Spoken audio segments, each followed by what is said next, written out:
पाकिस्तान के 17वें army chief और एजाजी शमशीर याफ्ता जनरल आसिम मुनीर हाफिज कुरान भी हैं। रावलपिंडी के इलाके ढेरी हसनाबाद से ताल्लुक रखने वाले नए army chief general Asim Munir Pakistan की फौज के उन अफसरान में से हैं जो ऑफिसर ट्रेनिंग स्कूल OTS के जरिए आर्मी ऑफिसर बने। उनका ताल्लुक मंगला के 17वें OTS कोर्स से है।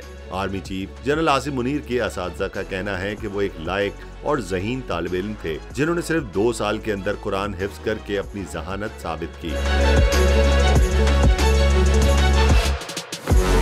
जनरल आसिम मुनीर के वालिद सैयद सरवर मुनीर रावलपिंडी के इलाके लाल कुर्ती के स्कूल में प्रिंसिपल थे। उन्होंने अपने मोहल्ले में मस्जिद बनवाई। अहले मोहल्ला के मुताबिक जनरल आसिम मुनीर का खानदान हुफ्फाज का खानदान मशहूर था, जबकि उनके दोनों भाई कासिम मुनीर और हाशिम मुनीर भी हाफिज कुरान हैं। इसके अलावा जनरल आसिम मुनीर एजाजी शमशीर के हामिल पहले आर्मी चीफ हैं।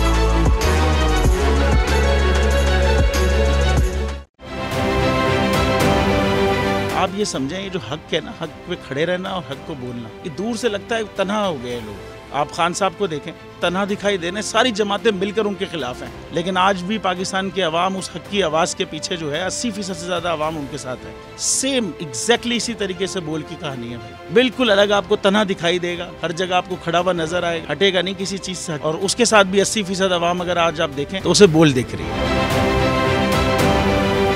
जाली केस है ना, ये हम पे उस वक्त बनाए गए थे जब हुकूमत यही थी, इन्हीं लोगों की हुकूमत थी ना। और ये जाली केस, इनको मैं नहीं कह रहा इस केस को जाली केस, इनको पाकिस्तान में क्या पूरी दुनिया में एक ऐसा शिकायत कुंदा नहीं मिला, एक ऐसा कंप्लेनेंट नहीं मिला जिसने ये कहा हो कि हमारे साथ फ्रॉड हुआ है। तो ये खुद ही बन गए कंप्लेनेंट और ये खुद ही इन्होंने खुद ही इन्वेस्टिगेशन की, उसकी खुद ही तफ्तीश भी की, यानी कि कंप्लेनेंट भी है, इन्वेस्टिगेशन ऑफिसर भी है। और इन द एंड इन्होंने फिर उसके बावजूद ये कोर्ट में जमा कराया कि जी ये केस जाली केस था और इसमें किसी किस्म जो कुछ एग्जैक्ट कर रहा था सब लीगल। ये मेरी बात नहीं है, ये इनके इन्वेस्टिगेशन ऑफिसर की बात। सबसे ज्यादा व्यूज और सबसे ज्यादा रेटिंग के साथ बोल आज भी रहा नंबर 1 पर।